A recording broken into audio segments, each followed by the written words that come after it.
That would like drive my anxiety through the roof.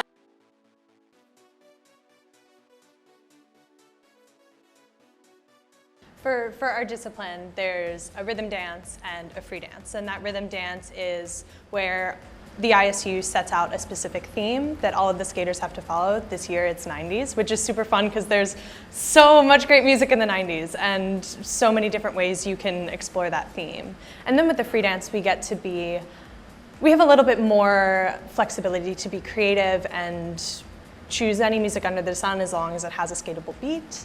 And that's where you see a lot of different teams come up with so many different themes and styles of music and influences from different areas. And so we really enjoy the creative aspect of what we get to do.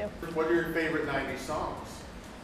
Oh man, I love anything by Prince, like Prince's 90s eras. Right. Amazing. 80s and 90s. Yeah, and then I've had huge playlists of just 90s house music for forever. My dad used to DJ before I was born, so I grew up with all these crates of records, just listening to everything. He was much more into like the funk R&B side of things, but I mean that funk and R&B were huge influences to house music anyways. So Crystal Waters, you've got so many different 90s house artists that just, it's so fun to listen to. No, I mean, besides that 90s house, like I really like the Cranberries and Mazzy Star. Mm-hmm. And I think Air has some cool stuff too. Like I think one of my favorite films is The Virgin Suicides by Sofia Coppola. So that whole soundtrack, I'll just listen all the way through. When I was like 7 years old, I told my mom, hockey is what I want to do. And she said, great, I'm signing you up for figure skating. And for a while I did a bit of both and was much more successful at figure skating and was very lucky to start skating where there was this school that was being established, WISA, where it was like this grassroots ice dance group that really grew all these teams and skaters like me from the very beginning.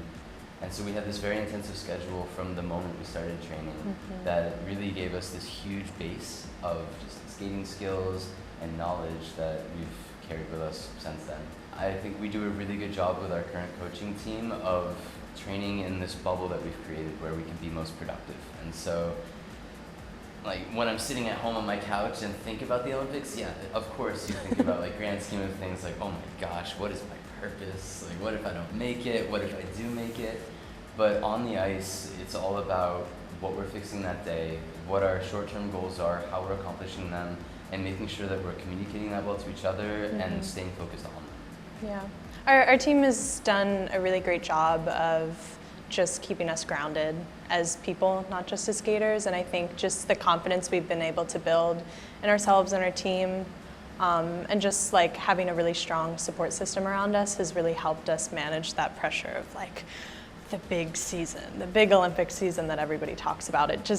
It's almost been strange as we've been in this off season and creating and starting to get into the mode of training. Everything's just felt pretty normal, which suspiciously normal. Yeah, we're just waiting for things to get crazy and they just haven't. So I think just our ability to kind of put our heads down and stay in our bubble and just focus on what we can control and keep the joy and love of what we do going at home has just been incredible. We're really lucky that we get to train in a place where the philosophy is grounded in making sure that we have a holistic approach to our training and can just make sure we're getting the mental health support that we need, the physical health support that we need, and just showing up for each other every day in our community. And just the rink environment is so awesome to be a part of. I mean, we're all really great friends and we're all there to support each other because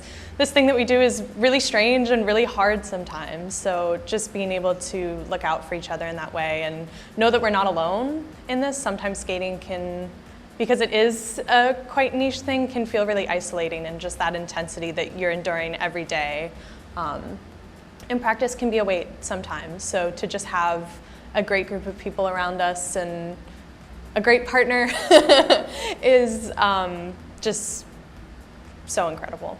When one of us is struggling, the other takes the time to say, hey, I'm here for you, whatever it is, even if you don't want to talk about it, like, we're working through it together. Because at the end of the day, like, I can skate as well as I want. I could be the greatest skater in the world, or she could be. And if I'm dragging her down, or if she's dragging me down, then, like, it doesn't matter how good one of us is. We're a team. Yeah. And so we're always trying to bring each other along on every journey that we have, and making sure that we're supporting each other. Because, like Caroline touched on, this is a really niche sport, but it's also a subjective sport. And I think inherent to that is this pressure of not being able to control things outside of your skate. And all we can do is control our skate, and that depends on our training. But once we've gone up there on the ice of competition, we've finished our skate, we get off, everything else is out of our control. And that can be a very stressful thing, but it's also something where if you're approaching it correctly mentally, if you've prepared for that, and if you have support with you, it's very easy to say, I'm proud of what I did, now let's see what happens. Yeah.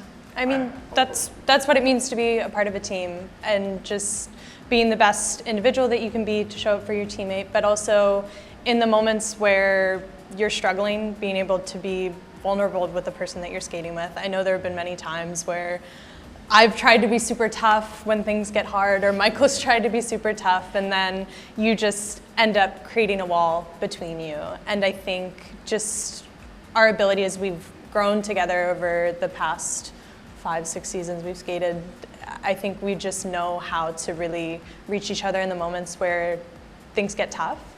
And I think that's just a really great place to be as we head into the super stressful season where we're encountering pressures that we haven't necessarily had to deal with before, and just knowing that we have each other's backs. That's the dream. Ever since I was a kid, like, the dream is to see that, and I've been lucky enough to see that flag on top of a podium for many competitions that I've done, not the Olympics. But it's, I mean, to me, it would represent my family, my friends, U.S. figure skating, and every single person that I've interacted with in this country and every country that's supported me and supported us as a team. Like, they're all represented by that flag that hopefully we're watching.